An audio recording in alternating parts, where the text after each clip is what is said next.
بسم الله الرحمن الرحيم. ومن يعمل سوءا أو يظلم نفسه ثم يستغفر الله يجد الله غفورا رحيما ومن يكسب إثما فإنما يكسبه على نفسه وكان الله عليما حكيما ومن يكسب خطيئة أو إثما ثم يرم به بريئا فقد احتمل بهتانا وإثما مبينا. خلق منها زوجها وبث منهما رجالا كثيرا ونساء واتقوا الله الذي تساءلون به والأرحام إن الله كان عليكم رقيبا.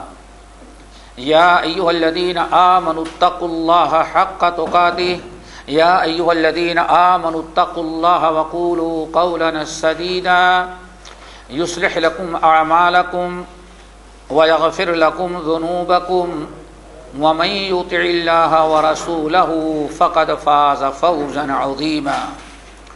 أما بعد فإن خير الحديث كتاب الله وخير الهدي هدي محمد صلى الله عليه وسلم وشر الأمور محدثاتها وكل محدثة بدعة وكل بدعة ضلالة وكل ضلالة في النار. فأعوذ بالله السميع العليم من الشيطان الرجيم. بسم الله الرحمن الرحيم.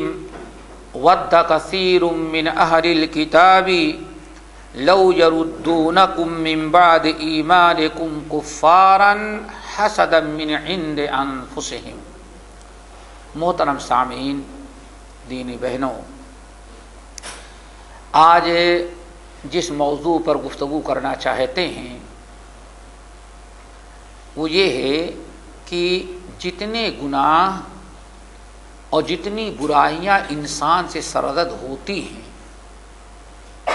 چاہے صغائر ہوں یا کبائر، یعنی بڑے گناہ ہوں یا چھوٹے، بڑے سے بڑے اور چھوٹے سے چھوٹے جتنے گناہ ہوتے ہیں اور جتنی نافرمانیاں اللہ اس کے رسول کی ہوتی ہیں، ان کی صرف تین بنیادی اصول ہیں. وہی تین چیز اگر ہم سمجھ لیں، انہی تینوں چیزوں کو ہم ترک کر دیں تو ہم ہر قسم کے گناہوں سے بچے رہیں، محفوظ رہیں. اس موضوع کے اختیار کرنے کا مقصد صرف یہ ہے کہ بنیادی تینوں اصول اور ان کی خطرناکی ہم سمجھ لیں، تاکہ اپنے آپ کو اور اپنے اہل وعیال کو، دوست احباب کو ان تینوں بنیادی گناہوں سے بچائیں تو ہمارے معاشرے یا ہمارے اعمال سے ساری برائیاں ختم ہو جاتی ہیں. اور وہ تینوں اصول، تینوں بنیادیں کیا ہیں؟ حسد، حرص اور کبر. یہ تین ہیں. جب سے انسان، یا یوں سمجھے اللہ کی نافرمانی جب سے لوگوں نے کرنا شروع کیا، بنیاد یہی تین ہے: حسد، حرص اور کبر. حسد کا مطلب سمجھتے ہیں؟ حرص لالچ اور خواہش بلا بیجا، کبر یعنی غرور اور تکبر. سارے گناہ جو ہیں، ساری برائیاں، اہل علم کہتے ہیں سارے گناہوں کی جڑ اور بنیاد یہ تینوں ہیں. اللہ تعالیٰ ان تینوں گناہوں سے ہمیں بچائے. آج سب سے پہلا اصول یا پہلا اصل جو ہے گناہوں اور برائیوں کی، حسد ہے، جس پر ہم گفتگو کریں گے. حسد سب سے پہلے حسد کا معنی سمجھیں. حسد کس کو کہتے ہیں؟ حسد کہتے ہیں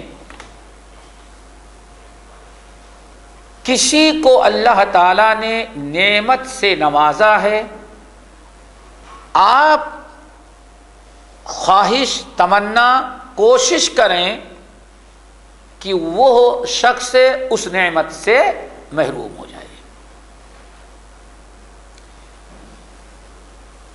آپ اپنے کسی بھائی کو، کسی بہن کو، بڑے چھوٹے کو آپ دیکھیں کہ اللہ رب العالمین نے اس کو فلاں نعمت سے نوازا ہے، اب آپ کی خواہش، آپ کی اپنی خواہش اور آپ کی اپنی تمنا ہو اور یہ جد و جہد ہو، کوشش کہ سامنے والا اس نعمت سے محروم ہو جائے۔ اب دو شکلیں ہیں، ایک تو یہ ہے کہ آپ سوچیں کہ اس کو اللہ نے کیوں دیا ہے، وہ ہم کو مل جائے، اس کو محروم کر دے اور یہ نعمت ہم کو مل جائے، ایک شکل تو یہ ہے۔ دوسری شکل یہ ہے کہ ہم کو اللہ نے دیا، اس کو کیوں دے دیا، اس کو ختم کریں کسی بھی صورت سے، ہمارے مد مقابل کیسے آ جا رہا ہے۔ دوسری شکل یہ ہے، آپ یہ نہیں چاہ رہے کہ ہم کو مل جائے، آپ صرف حسد آپ کو یہ ہے کہ ہم کو تو اس کو کیوں مل گئی یہ نعمت۔ اب آپ اس کو اس نعمت سے محروم کرنے کے لیے اپنے قول، اپنے عمل سے کوشش کریں، بھاگ دوڑ۔ ممکن ہے کہ کبھی یہ سامنے والے کو اس چیز سے محروم کرنے کے لیے، آپ کی جو خواہش ہے کہ وہ محروم ہو جائے، اس کے لیے آپ کوئی غلط اقدام بھی اٹھا لیں، اس کو قتل کرنے کے لیے، اس کی اس چیز کو آگ لگا کر کے جلا دیں، نقصان پہنچانے کے لیے۔ یہ تیسری شکل یہ ہوتی ہے کہ اللہ نے وہ نعمت آپ کو بھی نہیں دیا ہے لیکن دوسرے کو دیا ہے، تو آپ کیا سوچتے ہیں، ہم کو نہیں ملی ہے تو اس کو کیوں مل جائے۔ آپ اس وجہ سے سوچتے ہیں کہ ہم کو نہیں ملی ہے، اس کے پاس وہ نعمت ہے، اس کو مل گئی ہے، تو جو ہم جیسے ہم محروم ہیں کسی بھی صورت سے اس کو بھی محروم کر دیا جائے۔ یہ تین شکلیں ہیں حسد کی، اور نہایت مذموم۔ اچھا، ایک شکل اور ہے حسد کی، تین شکلیں تو ہو گئی ہیں، ایک بالکل الگ تھلگ ایک شکل اور ہے۔ وہ کیا ہے کہ اللہ رب العالمین، آپ دیکھتے ہیں کہ آپ کے کسی بھائی کو اللہ تعالیٰ نے فضل و کرم یا اپنی کسی خاص نعمت سے نوازا ہے، آپ کے دل میں شوق پیدا ہوتا ہے کہ کاش کہ ہم کو مل جائے، ہم کو بھی مل جائے۔ آپ یہ نہیں تمنا کرتے کہ اس کو اللہ تعالیٰ محروم کر دے، بلکہ خواہش کیا ہوتی، اس کو اللہ نے دیا ہے تو ہم کو بھی مل جائے تو بڑی اچھی بات ہے۔ یہ بھی ایک حسد ہے۔ جیسے کہ صحیحین کی حدیث، نبی علیہ الصلوۃ والسلام فرماتے لا حسد الا فی اثنتین، حسد لا حسد الا فی اثنتین، صرف دو چیزوں میں حسد کرنا جائز ہے۔ دیکھیں آپ نے کون سا لفظ استعمال کیا، حسد کا، لا حسد الا فی اثنتین، دو چیزوں میں حسد کرنا، صرف دو چیزوں میں حسد کرنا جائز ہے۔ وہ کیا ہے؟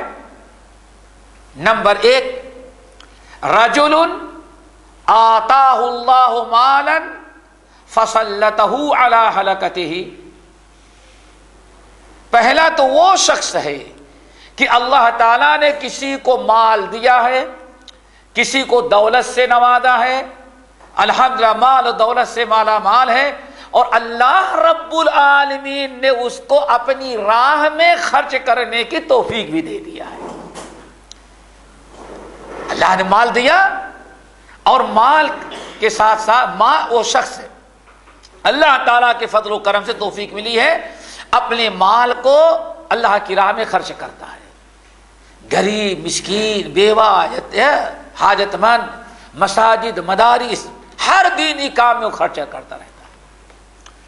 اب آپ کے دل میں شوق پیدا ہوتا ہے کہ کاش کہ اللہ تعالی ہم کو بھی ایسے مال دے دیتا تو ہم بھی اللہ تعالیٰ کی راہ میں ایسے ہی خرچ کرتے ہیں. آپ یہ نہیں کہ تمنا کرتے کہ اللہ تعالیٰ اس کو محروم کر دے، نہیں. اس کی ایک قسم تو گزر چکی ہے. یہ چوتھی قسم کیا ہے؟ آپ کسی پر اللہ تعالیٰ کا فضل و کرم اور اللہ تعالیٰ کا انعام دیکھتے ہیں تو آپ یہ نہیں تمنا کرتے کہ اللہ تعالیٰ اس کو محروم کر دے، بلکہ آپ کی خواہش کیا ہوتی ہے؟ اللہ تعالیٰ نے جیسے اس کو دیا ہے اللہ تعالیٰ ہم کو دے دیتا تو ہم بھی ویسے ہی اللہ تعالیٰ کی راہ میں خرچ کر دیں. یہ پہلا انسان ہے. نمبر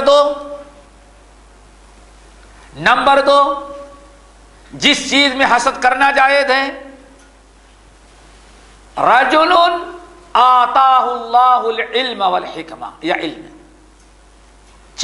دوسرا وہ انسان ہے جس کو اللہ تعالیٰ نے علم حکمت سے نوازا ہے اور وہ اپنے علم کو جو اللہ نے اس کو علم حکمت سے نوازا ہے اس کے ذریعے لوگوں میں دین کا کام کرتا ہے، لوگوں کو پڑھاتا ہے، لوگوں کو بتاتا ہے.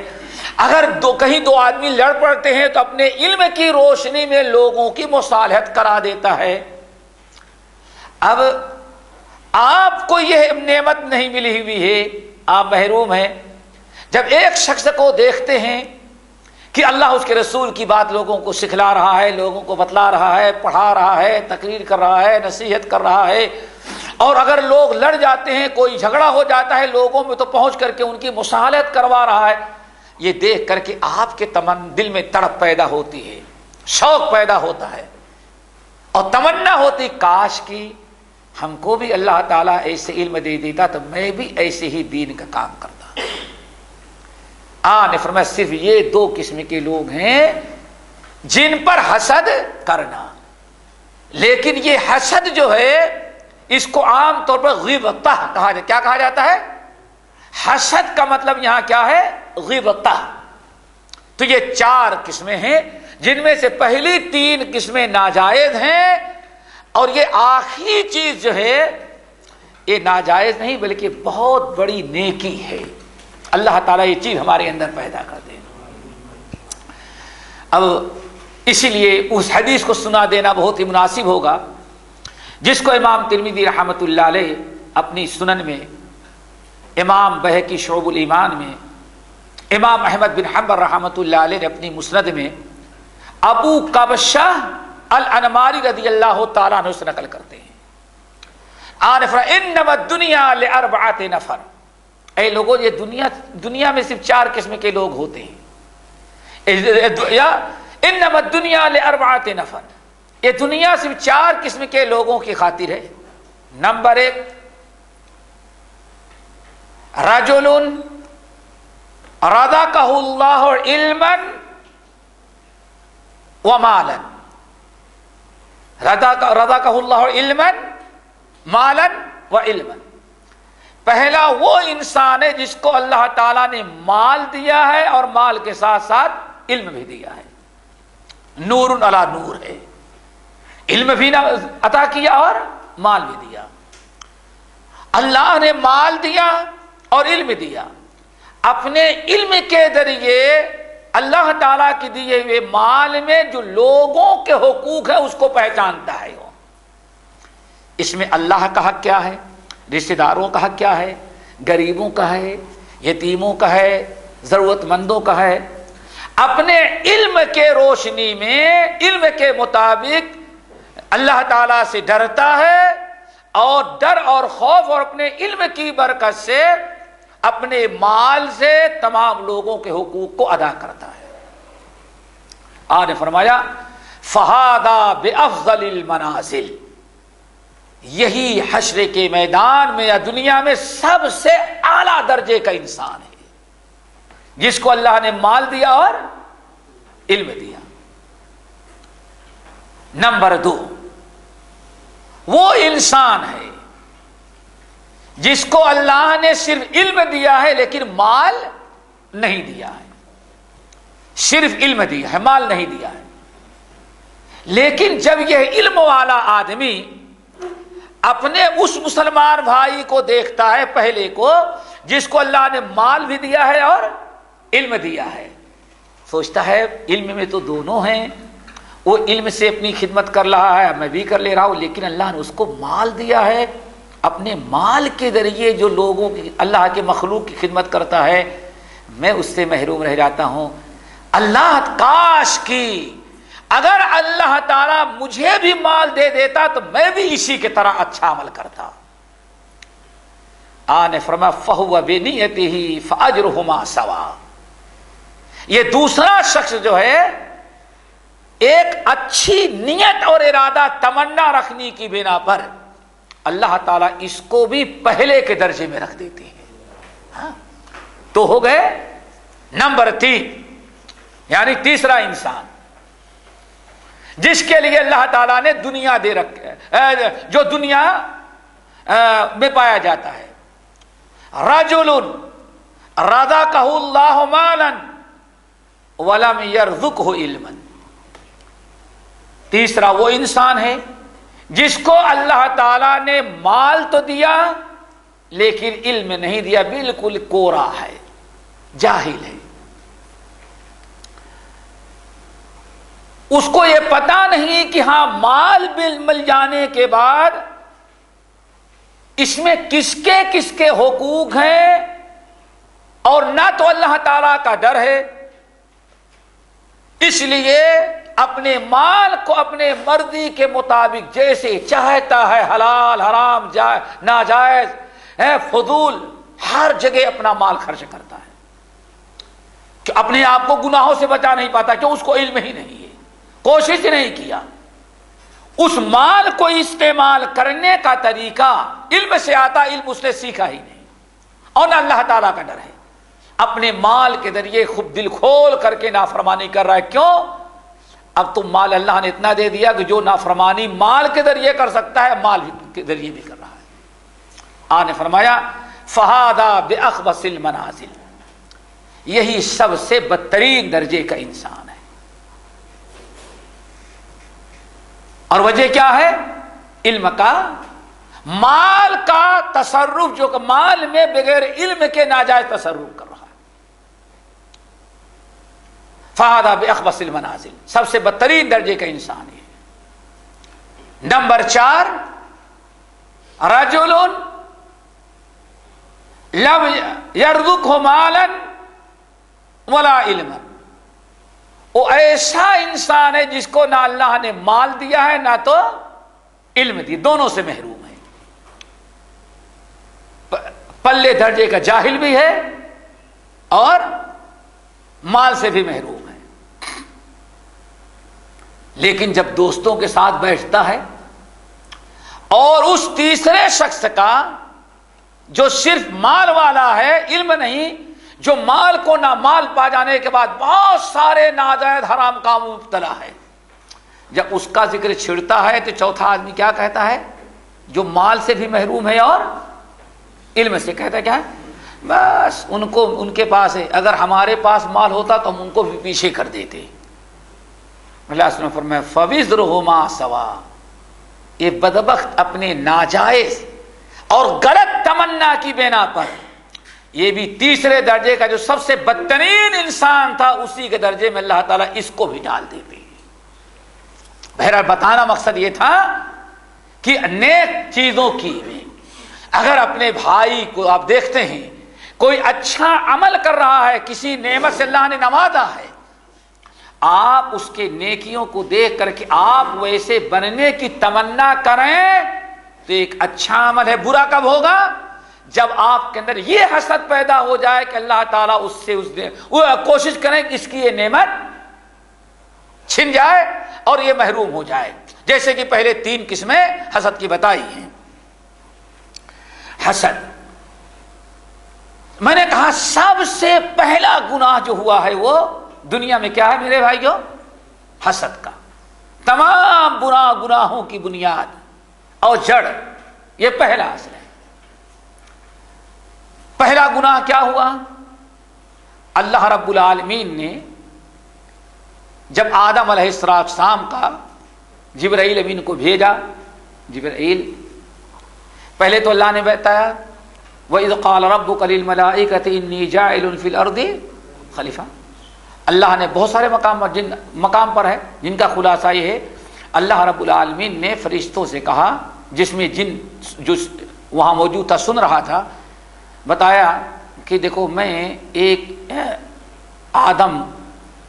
انسان بنانے والا آدم کو بنانے والا ہوں. پھر اللہ نے جبرائیل امین کو بھیجا کہ جاؤ دنیا میں جتنی قسم کی مٹی ہوتی ہے تھوڑی تھوڑی مٹی اٹھا کر کے لاؤ. لائی گئی مٹی کو گارا بنایا گیا، پھر اس کو سڑایا گیا، پھر اس کا پتلا بنایا گیا، خوب کڑی ہو گئی. پھر اللہ تعالیٰ نے روح پھونکی، حضرت آدم علیہ السلام اٹھ کر کے کھڑے ہو گئے. آدم کو چھینک آئی. اللہ نے فرمایا الحمدللہ کہو. ذرا دیکھو فرشتے کیا کہتے ہیں. بہرحال بہت لمبا واقعہ ہے. ابلیس نے اور سب کچھ بنا دینے کے بعد اللہ تعالیٰ نے فرشتوں کو حکم دیا کہ سب کے سب کس کا سجدہ کرو؟ آدم کا.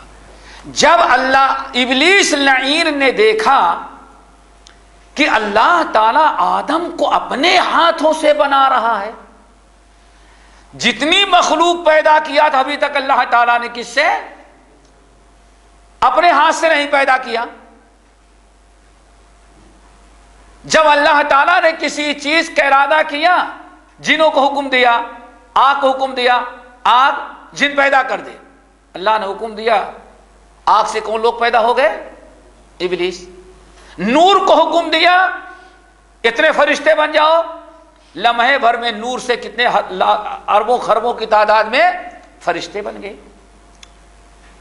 جتنی چیزیں اللہ تعالیٰ نے پیدا کرنا چاہا، اللہ تعالیٰ کا فرمان کن فیکون. ٹھیک ہے نا. ابلیس نے دیکھا کہ آدم مٹی کے پتلے اللہ تعالیٰ اپنے ہاتھوں سے ان کو بنا رہا ہے، پھر اللہ روح ڈال رہا ہے. پھر روح ڈال دینے کے بعد وَعَلَّمَ آدَمَ الْأَسْمَاءَ كُلَّهَا ثُمَّ عَرَضَهُمْ عَلَى الْمَلَائِكَةِ. اتنے سارے فرشتے اللہ تعالیٰ نے آدم کو علم بھی دے دیا، اپنے ہاتھوں سے پیدا کیا، روح ڈالی. وَعَلَّمَ آدَمَ الْأَسْمَاءَ كُلَّهَا، اور تمام چیزوں کا نام دے کر سکھلا کر کے اللہ تعالیٰ نے آدم کو علم بھی دے دیا. اور ساری مخلوق ابھی تک علم سے محروم تھی. ابلیس ملعون دیکھ رہا ہے ارے مٹی کا پتلا اللہ نے اپنے ہاتھ سے مٹی کو استعمال کے بنایا، مٹی کا پتلا پھر اللہ نے اپنے ہاتھ سے بنایا، روح پھونکی، اور پھر اللہ نے ان کو علم سے دے دیا، اور سارے فرشتوں پر ان کو برتری حاصل ہو گئی علم کی برکت سے. اور تمام فرشتوں کو حکم دیا کہ آدم کا سجدہ کرو. دیکھا یہ تو آدم کو بہت ساری فضیلت حاصل ہو گئی. اللہ نے اپنے ہاتھ سے پیدا کیا، روح ڈالی، پھر اللہ نے ان کو علم سے نوازا، مسجود فرشتہ ملائکہ بنایا. آدم کو یہیں سے حسد پیدا ہو گیا. ابلیس کو یہیں سے حسد پیدا ہو گیا. اس نے کیا کہا؟ انا خیر منہ، انا خیر منہ. اللہ تعالیٰ یہ آدم سے میں اچھا ہوں. ہاں اچھا ہونے کی دلیل کیا ہے؟ خلقتنی من نار وخلقتہ من طین. مجھ کو آپ نے آگ سے پیدا کیا، اس کو مٹی سے پیدا کیا. دیکھیں حسد. یہاں سے اہل علم نے اخذ کیا کہ سب سے پہلا گناہ جو انسانوں میں ہوا، دنیا میں ہوا، وہ حسد تھا. پھر اللہ رب العالمین نے کیا کیا؟ اللہ اکبر. ابلیس کو کے ساتھ جو کچھ اللہ نے کیا معلوم ہے، نکال دیا. حضرت عبداللہ ابن عمر ابن الخطاب رضی اللہ تعالیٰ عنہما کہتے ہیں کہ ابلیس لعین حضرت نوح علیہ السلام سے ملا تو نوح علیہ السلام پکڑ لیا. کہاں بولو کیسے گمراہ کیے؟ کہا آ تو گیا دنیا کے اندر، لیکن اللہ اکبر ابلیس کہتا ہے بات اصل یہ اسنتان بہما اہلک بنی آدم، دو برائیاں، دو چیزیں ہیں، اسنتان اہلک بہما بنی آدم، کتنے بھی نبی پیغمبر آتے رہیں، کتنی بھی آسمانی کتاب نازل ہوتی رہیں، کتنے مولانا ان کو تقریر کرنے والے آئیں، لیکن دو چیزیں ہمارے ہاتھ میں ایسی آ گئی ہیں، آدم کی انسان کی فطرت میں دو چیزیں ایسی ہیں، اہلکہم بہما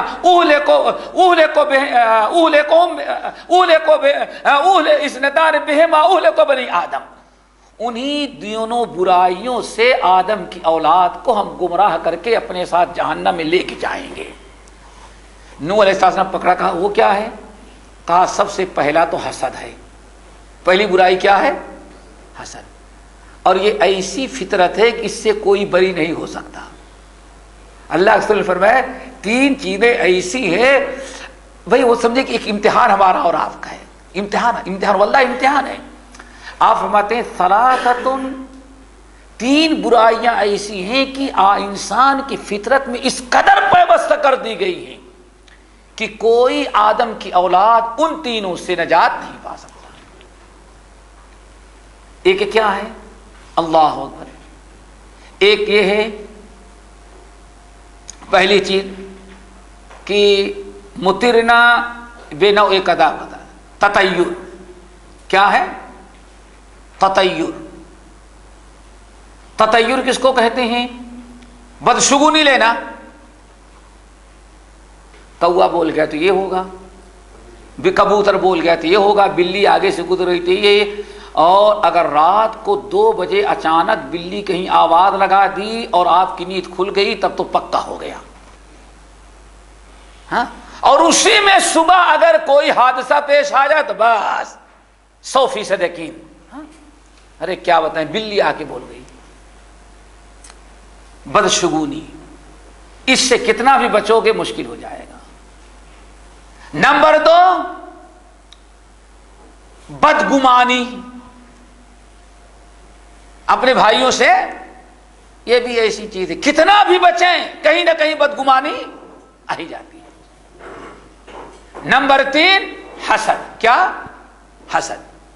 صحابہ کرام تو پریشان ہو گئے، اللہ رسول اگر یہ اس قدر ہماری فطرت میں پیوست ہے تو بہت خطرناک تینوں گناہ ہیں، یہ تو شرک تک پہنچا، ہماری نجات کیسے ہوگی؟ آپ نے فرمایا ان سے نجات کا راستہ یہ ہے۔ نمبر 1 اذا تطیرتم فامضوا، اگر کہیں بدشگونی کا معاملہ آ جائے تو بدشگونی میں مبتلا ہو کر کے اپنا کوئی کام چھوڑنا نہیں۔ تم چلے جا رہے تھے، بلی اگر آگ سامنے سے گزر گئی تو بہت سارے لوگ سوچتے ہیں بس بلی سامنے سے گزر گئی، آگا کاٹ دی، اس لیے اب کام نہیں بنے گا، ہے کہ نہیں ایسا؟ ہو سکتا ہے بھائی نہیں، تو ہم جانتے ہیں ہندوؤں کا عقیدہ ہے، ہندو اگر صبح جا رہا ہے اس کو اگر آپ نے بلا لیا ٹوک دیا تو بس، کتنے ہندو ہیں واپس چلے جاتے ہیں، سوچ کیا ہے، ارے صبح صبح ٹوک دیے اب تو دن بھر کام نہیں بنے گا۔ دیکھو کیسے کیسے تطیر، شیطان کتنا بھی تمہیں اس بدگمانی تطیر میں بدشگونی مبتلا کرے، آقا نے فرمایا تم اپنا کوئی پروگرام کینسل نہ کرو، اس کا علاج یہی ہے، واپس نہ لوٹو بلکہ آگے بڑھ جاؤ۔ نمبر 2 آقا نے فرمایا وَإِذَا حَسَدْتُمْ، اور جب تمہارے دل میں شیطان حسد پیدا کر دے تو کبھی حسد استعمال نہ کرو۔ آپ کے متعلق اگر ہمارے دل میں حسد پیدا کر دیا تو اللہ صلی اللہ علیہ وسلم فرماتے ہیں اس کو استعمال نہ کرو۔ استعمال کرنا کیا ہے؟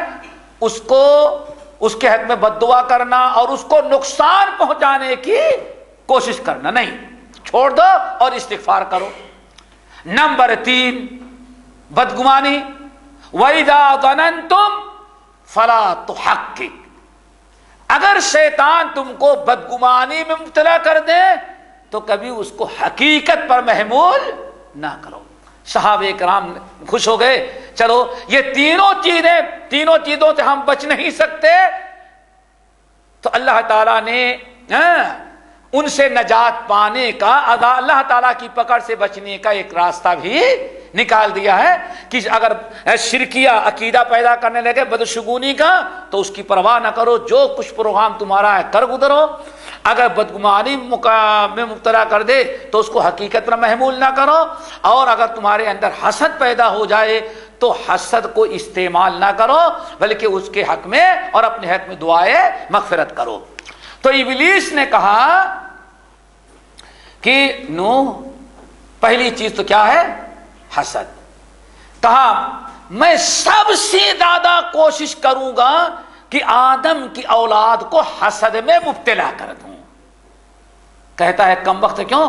اس کی وجہ یہ ہے, اللہ اکبر, کہتا ہے وَبِالْحَسَدِ لُئِنْتُ وَجُعِلْتُ شَيْطَانًا رَجِيمًا. ارے آدم سے حسد ہی کرنے کا تو جرم تھا, جس کی بنا پر اللہ تعالیٰ نے ہم پر لعنت بھیجی اور ہم کو شیطان رجیم بنا دیا. تو جس چیز نے ہم کو لعین ملعون اور جو ہم کو شیطان رجیم بنایا ہے, وہ ہماری کیا غلطی تھی؟ ہم نے آدم سے حسد کیا. ہم نے آدم سے حسد کیا, ہمیں جنت سے نکالا گیا. اب میں کوشش کروں گا کہ آدم کی اولاد کو حسد میں مبتلا کر کے سب کو شیطان بنا دوں. یہی ہوگا نا, آدمی میں حسد آ جائے تو شیطانی کام کرے گا. حضرت نوح نے کہا اچھا دوسری چیز کیا ہے؟ کہا ہرس. کیا ہے؟ ہرس. کہا اس سے کیا کرو گے؟ کہا ارے آدم کو اللہ نے اتنی بڑی جنت دے دی تھی, لیکن اتنی بڑی جنت پا جانے کے بعد ایک درخت کی ہرس پیدا کر کے آدم سے میں نے سب کچھ کروا دیا. آدم کے پاس کس چیز کا, جس کو جنت مل گئی, کس چیز کی کمی ہے بھائی؟ صرف ایک درخت. آدم کو ہزاروں درخت نہ ملتے تو کوئی فرق نہیں پڑتا, لیکن آدم اور حوا کے دل میں ہرس پیدا ہوئی. ابلیس کہتا دیکھا ہرس کے ذریعے ہم نے کیسے آدم کو جنت سے باہر کروا دیا. کہا کہ آدم کی دو اولاد کو برباد کرنے کے لیے ہمارے پاس یہ دو ہتھ کنڈے بہت ہی مضبوط ہیں, ایک حسد اور دوسرا ہرس. اللہ اکبر. پھر آپ ذرا سوچیں, ہم لوگ سوچتے ہوں گے آج تک ہم نے کسی سے حسد کیا تو ہمارا کیا بگڑ گیا؟ ارے بھائی حسد تو پتہ نہیں کیا کیا کرا دیتا, ہم کو احساس نہیں ہوتا. آؤ حضرت یوسف علیہ السلام کو دیکھو.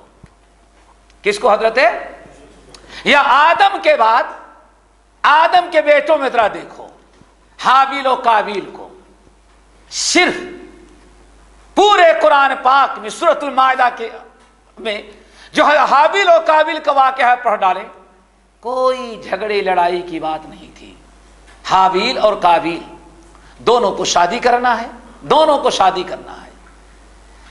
حابیل کے نصیب میں جو لڑکی ہے, آج کس نام کے مگیتر کہتے, کیا کہتے تھے, کہ اور کچھ کہتے ہیں, انگیز.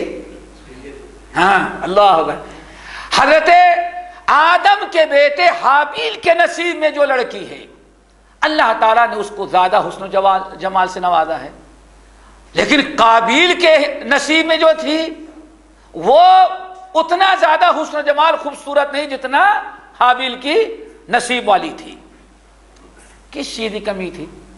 لیکن قابیل کو حسد پیدا ہو گیا. ہاں اتنی خوبصورت اس کو کیسے ملے؟ ہمیں ملنی چاہیے. اب ہمیں ملنی چاہیے. انسان کو جو کے سینے میں جب حسد کی آگ بہت زیادہ شعلے مارنے لگتی ہے تو انسان بھول جاتا, سب کچھ کرنے کے لیے تیار ہے. قابیل نے بس ایک راستہ سوچا کہ اس کو ختم کر دو, حابیل کو قتل کر ڈالو, پھر حابیل ختم ہو جائے گا تو اس لڑکی سے ہم شادی کر لیں گے. اللہ اکبر. صرف ایک بیوی کے بارے میں حسد کا پیدا ہو جانا قابیل کے دل میں, حسد آ جانا، اس نے اتنا بڑا جرم کر ڈالا کہ اپنے سگے بھائی کو قتل کر ڈالا، اور اللہ کے نبی اپنے باپ آدم کا دل دکھایا۔ قتل کر ڈالنے کے بعد اپنے بھائی کی لاش کو لے کر کے گھوم رہا ہے، ٹہل رہا ہے، کہاں چھپائے؟ کوئی بات سمجھ میں نہیں آ رہی ہے۔ اللہ تعالیٰ فرماتے ہیں ذلیل ہونا تھا قابیل کو، اللہ تعالیٰ نے کوے کو بھیجا، فبعث اللہ غرابا یبحث فی الارض لیریہ کیف یواری سوءۃ اخیہ، ایک کوے کو بھیجا، اور بعض لوگ کہتے ہیں ایک کوے نے دوسرے کوے کو قتل کیا، تو کوا اپنے مقتول کوے کو اپنے چنگل سے گڈھا کھود کر کے اس میں دفنا رہا تھا۔ قابیل نے دیکھ لیا، کہا کاش کی، ارے ہم سے بہتر تو یہ کیا ہے؟ کوا ہے، دنیا ہی میں ذلیل ہو گیا، کاش کہ میں بھی کوے کے مانند ہوتا، اتنا عقل مند۔ کوا تو گناہ کر کے چھپانا جانتا ہے، اور قابیل تو مہا بدبخت ہے، تو جرم کر ڈالا لیکن چھپانا بھی اس کو نہیں آتا۔ سوچنے کی چیز ہے کہ کون سا جرم تھا جس نے دنیا میں قتل کا طریقہ رائج کیا؟ وہ کون سا گناہ تھا؟ حسد کا۔ پھر انجام ذرا دیکھو، اللہ رسول ارشاد کیا فرماتے ہیں؟ قیامت تک اب جتنے ناحق خون ہوں گے، قیامت تک جتنا لوگوں کو ناحق قتل کیا جائے گا، قاتل کو جتنا گناہ ملے گا اتنا ہی گناہ قابیل بدبخت کے بھی نام اعمال میں لکھ دیا جائے گا۔ ذرا دیکھو، یہ کوئی معمولی سی بدبختی ہے، اور قابیل کو اس بدترین درجے تک پہنچانے کا والا عمل جو ہے، اس عمل غلطی جو ہے وہ صرف اس کے دل میں حسد کہا جانا۔ اور ذرا سنو میرے بھائی، حسد یہ کوئی معمولی چیز نہیں، سارے برائیوں کی جڑ۔ ذرا سوچو حسد کیا کیا کروا دیتا ہے انسان سے۔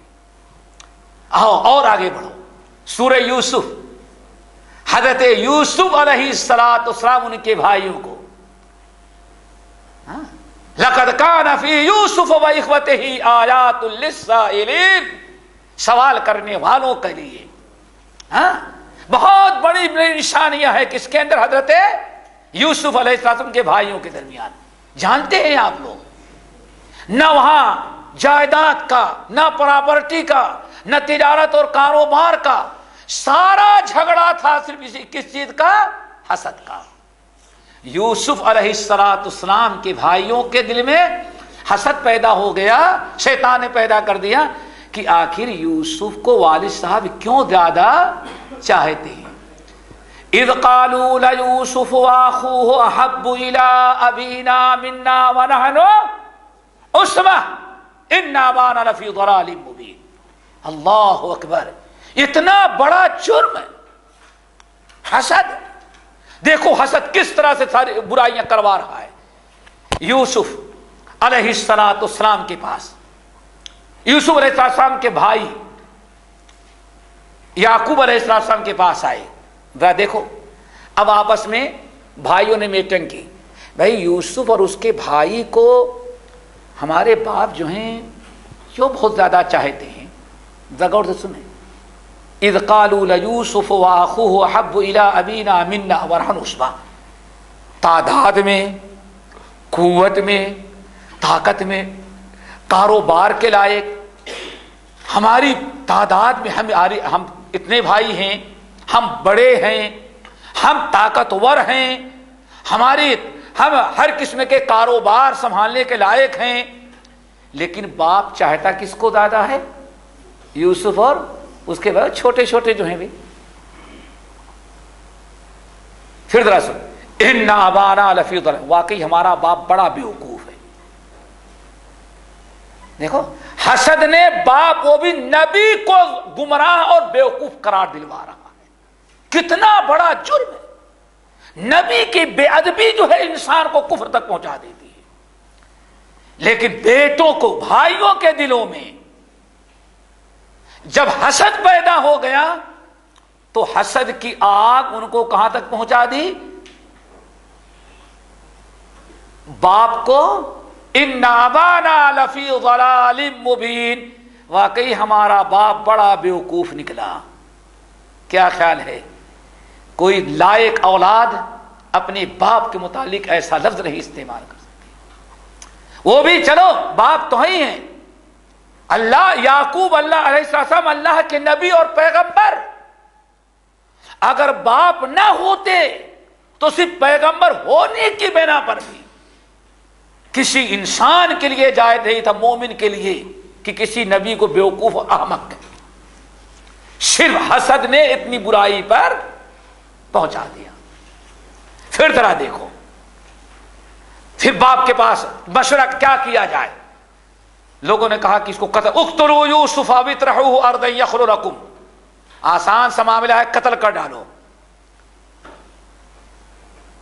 بھائی نے کہا نہیں قتل نہ کرو، اس کو کہیں دور دراز کنویں میں پھینک کر کے آ جاؤ۔ میٹنگ کی ہے، ٹھیک ہے نا، اب میٹنگ کر کے جب فارغ ہوئے تو کس کے پاس آئے؟ اپنے باپ، یا ابانا ما لک تأمنا علی یوسف وإنا له لناصحون ارسلہ معنا غدا یرتع ویلعب وإنا له لحافظون۔ والد صاحب کیا بات ہے، آپ یوسف کے بارے میں کبھی ہم پر بھروسہ آپ نہیں کر، دیکھا اب جو کہتے الو بنانا، سارے بھائی مل کر کے اب بیوقوف کس کو بنا رہے ہیں؟ دغا دھوکہ اللہ اپنے باپ نبی اللہ یعقوب کے ساتھ مکر و فریب۔ یا ابانا ما لک لا تأمنا علی یوسف، والد صاحب کیا بات ہے، ہم لوگ اتنے گئے گزرے ہیں کہ کبھی یوسف پر کے بارے میں ہم پر بھروسہ نہیں کرتے، ہم لوگ کوئی جانور ہے کاٹ ڈالیں گے کھا ڈالیں گے، ما لک لا تأمنا، آپ کیوں نہیں بھروسہ کرتے یوسف پر؟ وَإِنَّا لَهُ لَنَاصِحُونَ، حالانکہ ہم یوسف کے خیر خواہ ہیں، ہم خیر خواہ ہیں، لیکن آپ نے آج تک ہم لوگوں کو یوسف کا بدخواہ سمجھا ہے، کبھی آپ نے یعنی کیا بتا رہے ہیں کہ آپ نا انصافی کرتے ہیں، انصاف سے کام نہیں لیتے۔ چلو بھائی، لے گئے یوسف کو کنویں کے اندر ڈالا، اتنا بدترین جرم، زندہ بھائی کو کنویں کے اندر ڈالا، کس لیے بھائی؟ وہ دل میں جو حسد پیدا ہو گیا تھا، وہ حسد کی آگ اصل میں ٹھنڈی نہیں ہو رہی تھی، یہ ہے حسد۔ اور اس کے اندر بہت ساری چیزیں ہیں جو تفصیل میں جانا نہیں چاہتا، اشارہ یہ کر رہا، بتانا یہ چاہتا تھا کہ دیکھو یوسف علیہ السلام کے بھائیوں کو اتنے جرائم کرنے پر جس چیز نے آمادہ کیا، ان کے دل میں یوسف علیہ السلام کے متعلق حسد پیدا ہو گیا تھا۔ اسی لیے بھائی ہمیں حسد سے پناہ مانگنے کا حکم دیا گیا۔ اللہ اکبر، حسد کتنی بدترین چیز ہے۔ ان دو تین مثالوں کے بعد آگے ذرا سنو۔ یہودی موسیٰ علیہ السلام کے زمانے سے لے کر کے حضرت عیسیٰ علیہ السلام کے زمانے تک جو لاکھوں نبی اور پیغمبر آئے تھے، ہر ایک نے یہودیوں کو کہا تھا دیکھو ایک زمانہ آئے گا، آخری زمانے میں ایک نبی پیدا ہوں گے، ان کی یہ علامات ہوں گی، ان کی یہ خوبیاں ہوں گی، ان کے اندر یہ کمال ہوگا، ان کی یہ نشانیاں ہیں، یاد رکھو، اور جب وہ نبی آ جائیں تو ان پر ایمان لانا۔ یہی ہے نا قرآن پاک کی ہے، یہی اسلامی تعلیمات تھی۔ یہودی مدینے میں اسی لیے آ کر کے آباد تھے چونکہ بتایا گیا تھا عرب میں پیدا ہوگا اور ہجرت کر کے ایک ایسی جگہ آئے گا جہاں کھجور کے باغات ہوں گے اور پورا شہر دو پہاڑیوں کے بیچ میں ہوگا۔ یہودی نبی علیہ السلام کے انتظار میں بیٹھے ہوئے تھے، لیکن میرے بھائیوں جب نبی علیہ السلام آ گئے تو ایمان لانے سے یہودیوں نے انکار کر دیا۔ کس چیز نے انکار کیا بھائی؟ اس دیکھنے کی چیز ہے، اللہ نے فرمایا یعرفونہ کما یعرفون ابناءہم، یہودی جس نبی کی موسیٰ، عیسیٰ، زکریا، سلیمان، داؤد، ان ہزاروں نبیوں نے جس آخری نبی کی پیشین گوئی کی تھی اور جس پر ایمان لانے کا ان یہودیوں کو حکم دیا تھا، اور تورات اور انجیل میں جس نبی کی علامتیں نشانیاں ہیں، یہودی 100% سمجھتے ہیں کہ یہی نبی ہے.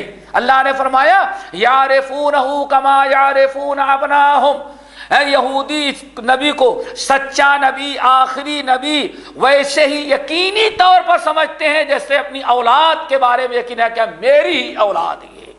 اتنی بڑی چیز اور کیا ہو سکتی ہے. لیکن ایمان کیوں نہیں لائے؟ سورۃ البقرہ کے اندر اللہ تعالیٰ فرماتے ہیں وَدَّ كَثِيرٌ مِّنْ أَهْلِ الْكِتَابِ لَوْ يَرُدُّونَكُم مِّن بَعْدِ إِيمَانِكُمْ كُفَّارًا حَسَدًا مِّنْ عِندِ أَنفُسِهِمْ. یہودیوں نے جب دیکھا کہ آخری نبی تو ہیں بہت بڑے لیکن ہماری برادری میں نہیں پیدا ہوئے، یہ اسماعیل کی برادری عرب کی نسل میں پیدا ہو گئے. اتنا اونچا مقام و مرتبہ آخری نبی بنی عرب میں آئے، آخری نبی ہماری قوم میں پیدا ہونا تھا. اس لیے حسد میں آ کر کے یہودیوں نے ایمان لانے سے انکار کر. دیکھا یعنی آدمی کے دل میں پڑھا لکھا بھی ہو، حق سامنے واضح ہو جائے، حق کھل کر کے آ جائے، سینکڑوں دلیلیں بھی ہوں، لیکن آدمی کے دل میں حسد پیدا ہو جائے تو ایمان لانے سے روک دیتا ہے. اللہ فرماتے ہیں خود تو ایمان بھی نہیں لائے بلکہ بہت سارے لوگوں کو کافر بنانے کی بھی کوشش کر رہے تھے کہ اس نبی پر کوئی ایمان نہ لا سکے. اور وجہ کیا تھی؟ حسدا من عند انفسہم. اللہ فرماتے ہیں چونکہ ان یہودیوں کے دلوں میں حسد پیدا ہو گیا. اور ذرا سنو سورۃ النساء آیت نمبر 54. ام یحسدون الناس علی ما آتاہم اللہ من فضلہ. آخر یہودی کیوں نہیں ایمان لاتے؟ صرف یہی وجہ ہے نا کہ یہودیوں کو حسد پیدا ہو گیا کہ اللہ تعالیٰ نے آخری نبی بنی اسماعیل یعنی آخری نبی کو عرب میں کیوں پیدا کر دیا، ہماری قوم میں کیوں نہیں پیدا کیا. صرف اسی حسد نے یہودیوں کو اس بات پر آج تک آمادہ کر رکھا ہے کہ نبی پر ایمان نہیں لائے. اسی لیے میرے بھائیوں حسد کے متعلق بہت ساری حدیث ہیں، صرف ایک حدیث سن لینا بہت کافی ہے ہمارے لیے. امام نسائی رحمۃ اللہ علیہ نے، امام نسائی اور اسی طرح سے امام حاکم، ابن حبان، بہقی وغیرہ نقل کرتے ہیں. ابو ہریرہ رضی اللہ تعالی عنہ فرماتے ہیں اللہ صلی اللہ علیہ وسلم نے فرمایا کہ لا یجتمعان فی النار مسلم قتل کافرا ثم سدد وقارب. ایک مسلمان جس نے میدان جنگ میں کسی کافر کو قتل کیا، کوئی مرد مومن جہاد کے لیے گیا، میدان جنگ میں مقابلے کے اندر کافر کو قتل کیا اور کافر کے قتل کر دینے کے بعد بھی وہ عمل نیک اعمال پر وہ مجاہد قائم رہا، قاربا وسددا. ایسا نہیں جہاد کے بعد نیک عمل چھوڑ دے، نہیں، مرتے دم تک نیک اعمال پر قائم رہا. اللہ صلی اللہ علیہ وسلم پھر قیامت کے دن یہ مرد مومن اور مقتول کافر دونوں کبھی جہنم میں اکٹھا نہیں ہو سکتے. اشارہ کیا کیا؟ کافر تو جہنم ہی میں جائے گا نا وہ، اور یہ مجاہد جس نے کافر کو قتل کیا ہے یہ جہنم میں اس کے ساتھ نہیں جمع نہیں ہو سکتے. کیا مطلب ہے؟ کافر تو جہنم میں جانا یقینی جانا ہی جانا ہے، یعنی اس مومن کا جہنم میں جانا ناممکن ہے. کس مومن کا؟ جس نے جہاد کرتے ہوئے کافر کو قتل کیا. نمبر 2 ولا یجتمعان فی جوف مؤمن غبار فی سبیل اللہ وفیع جہنم. اللہ اکبر. آپ نے ارشاد فرمایا اور کسی مرد، کوئی ایسا مرد مومن جو اللہ تعالی کی راہ میں نکلا اور اس کے بدن پر، اس کے قدموں پر، اس کے کپڑے اور چہرے پر اگر دھول مٹی گرد و غبار آ گئے، لگ گئے، تو اتنا محبوب اللہ تعالیٰ کے ہاں وہ بندہ بن جاتا ہے کہ اب یہ جس کے بدن پر گرد و غبار ہے لگ گئے ہیں اللہ کی راہ میں، اللہ تعالیٰ اس کو اس قدر جہنم سے بچائے گا کہ اللہ تعالیٰ کے راستے کے گرد و غبار اور جہنم کی آنچ اور دھواں کبھی ایک شخص پر اکٹھا نہیں ہو سکتے. یعنی اللہ تعالیٰ اس کو حشر کے میدان سے سیدھے جنت میں داخل کر دے گا، جہنم کے قریب اس کو جانے کی ضرورت نہیں پڑے گی. اللہ اکبر. نمبر 3 جو بھی بتلانا چاہتا تھا، وَلَا يَجْتَمِعَانِ فِي قَلْبِ عَبْدٍ الایمان والحسد. اللہ اکبر. سن لو، آپ نے ارشاد فرمایا اور کسی ایک مومن، ایک انسان جس کے دل میں ایمان ہو، کبھی ایک انسان کے دل میں ایمان اور حسد جیسی برائی دونوں کبھی اکٹھا نہیں ہو سکتی. یعنی جس کے دل میں ایمان ہے اس کے دل میں حسد نہیں ہونا چاہیے، اور جس کے دل میں حسد ہے سمجھو کہ اس کے دل میں ایمان نہیں. ایمان، ذرا سوچیں، اس حدیث میں ایمان اور حسد، اللہ اکبر، ایمان اور کفر نہیں، ایمان اور شرک نہیں، ایمان اور نفاق نہیں. اس حدیث میں ایمان کا مد کے مد مقابل اللہ کے رسول نے کس کو بیان کیا ہے؟ حسد کو. ایمان اور حسد کبھی ایک مومن کے دل میں اکٹھا نہیں ہو سکتے. کیوں بھائی؟ ایمان اور حسد دونوں کا آپس میں ٹکراؤ ہے، ایک دوسرے کے ضد ہیں. ایمان ہے تو حسد نہیں، اور حسد ہے تو وہ ایمان انسان کے اندر نہیں جو ایمان اللہ تعالیٰ کو مطلوب ہے. اللہ اکبر. امام اسی لیے اس حدیث کو سننے کے بعد ہمیں کوشش کرنی چاہیے کہ ہمارے دل میں حسد نہ آئے. کیوں بھائی؟ حسد انسان کو ہزاروں گناہوں اور برائیوں میں مبتلا کر دیتی ہے. ذرا دیکھو، اگر حسد پیدا ہوگا تو بیٹے نبی کو بھی کیا کہہ رہے ہیں، باپ کو کیا کہہ رہے ہیں کہ بیوقوف ہے. اللہ اکبر. نبی کو کیا کہہ رہے ہیں، اور نبی کو بھی الو بنا رہے ہیں. سارا معاملہ کیا ہے؟ صرف حسد. اللہ، پتہ نہیں کتنے کتنے گناہ. اسی لیے اللہ اکبر، حضرت حمزہ بن ثعلبہ رضی اللہ تعالیٰ عنہ کہتے ہیں، امام طبرانی رحمۃ اللہ علیہ اس حدیث کو نقل کرتے ہیں، اللہ رسول نے ارشاد فرمایا لا یزال الناس بخیر ما لم یتحاسدوا. لا یزال الناس بخیر ما لم یتحاسدوا. میری امت کے لوگ اسی وقت تک بھلائی میں رہیں گے، خیر میں رہیں گے، عروج اور ترقی کی راہ پر رہیں گے، اسی وقت تک نیک اعمال کرتے رہیں گے، اور اسی وقت آپس میں الفت و محبت کے ساتھ رہیں گے، ما لم یتحاسدوا، جب تک کہ حسد دل میں نہ پیدا ہو جائے. اور جہاں میرے امت کے لوگوں کے دلوں میں حسد پیدا ہوا، اب الفت و محبت ختم، اتفاق و اتحاد ختم، اب امت کا عروج و ترقی رک جائے گی، اور امت جو ہے ذلت اور پسپائی کی زندگی گزارنے لگے گی. لا یزال الناس بخیر ما لم یتحاسدوا. میرے امت کے لوگ اسی وقت خیر برکت کی راہ پر رہیں گے جب تک حسد نہ کرتے رہیں. اگر حسد کرنے لگیں گے تو ساری ترقی عروج کے اور خیر و برکت کی ساری راہیں رک جائیں گی. اللہ اکبر. بھائی امیر معاویہ رضی اللہ تعالیٰ عنہ کہتے تھے، بڑی پیاری بات، اللہ اکبر، کہتے تھے امیر معاویہ رضی اللہ تعالیٰ عنہ کہ جتنے گناہ ہیں، جتنی عادتیں پائی جاتی ہیں، ذرا اچھی طرح سنیے گا، جتنے گناہ، جتنی برائیاں آدمی پائی جاتی ہیں، امیر معاویہ کہتے ہیں انسان جتنی بھی برائیاں کرتا ہے، ساری برائیوں میں سب سے زیادہ عدل و انصاف کرنے والا گناہ جو ہے حسد ہے. ذرا غور سے سنیں. ارے بھائی امیر معاویہ ہے، کتنی بڑی بات کہہ رہے ہیں. کہتے ہیں اللہ اکبر، لیس فی خصال الشر اعدل من الحسد. جتنی برائیاں انسان کر سکتا ہے، ساری برائیوں میں حسد سے زیادہ عدل و انصاف کرنے والی برائی اور گناہ کوئی دوسرا نہیں ہے. سوچتے ہوں گے آپ لوگوں کیسے؟ امیر معاویہ پھر اس کی تفسیر کہتے ہیں، انسان جب حسد کرتا ہے تو حسد اتنا انصاف والا مرد ہے کہ حسد کرنے والے کو حسد پہلے نقصان پہنچاتا ہے، اور جس سے حسد کرتا ہے اس کو بعد میں نقصان پہنچاتا ہے. نہیں بات سمجھ میں آئی؟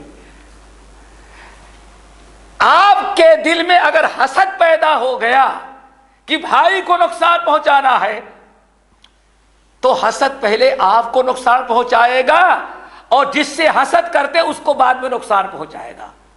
وہ کیسے؟ آپ کے حسد نے آپ کے ایمان کو تو ختم کر دیا. ابھی آپ نے سنا اللہ رسول کیا فرماتے ہیں؟ حسد اور ایمان دونوں ایک دل میں اکٹھا نہیں. تو وہاں اس کو نقصان کے لیے سوچ رہے ہیں لیکن حسد نے آپ کو نقصان پہنچا دیا. اس سے زیادہ عدل و انصاف کرنے والا برا عمل کون ہوگا کہ برے کو پہلے نقصان پہنچائے دوسرے کو بعد میں نقصان. اس لیے کہتے ہیں لیس فی خصال الشر اعدل من الحسد. پھر اب آپ کی نیند تو حرام ہو گئی, سکون ختم ہو گیا, کیوں دیکھا نہیں جا رہا ہے کہ بھائی کیسے آگے بڑھ گیا. وہ تو بیچارہ سو رہا ہے, جب نقصان پہنچائیں گے تب اس کا بگڑے گا. نیند اس حسد نے آپ کی پہلے خراب کر دی, نیکیاں آپ کی ختم کر دیا. اسی لیے امیر معاویہ رضی اللہ تعالیٰ عنہ کہتے تھے بڑی پیاری بات ہے, انسان محسود حسد محسود کو نقصان جس پر حسد کیا جا رہا ہے اس کو بعد میں پہنچاتا ہے, اور حسد کرنے والا جس کے دل میں حسد ہے حاسد کو حسد پہلے نقصان پہنچا دیتا ہے, اس کو برباد کرتا ہے, اس کو تو بعد میں پتہ نہیں برباد ہوگا یا برباد بھی نہیں ہوگا, لیکن یہ تو برباد ہوگا جس نے اپنے دل میں حسد پیدا کیا.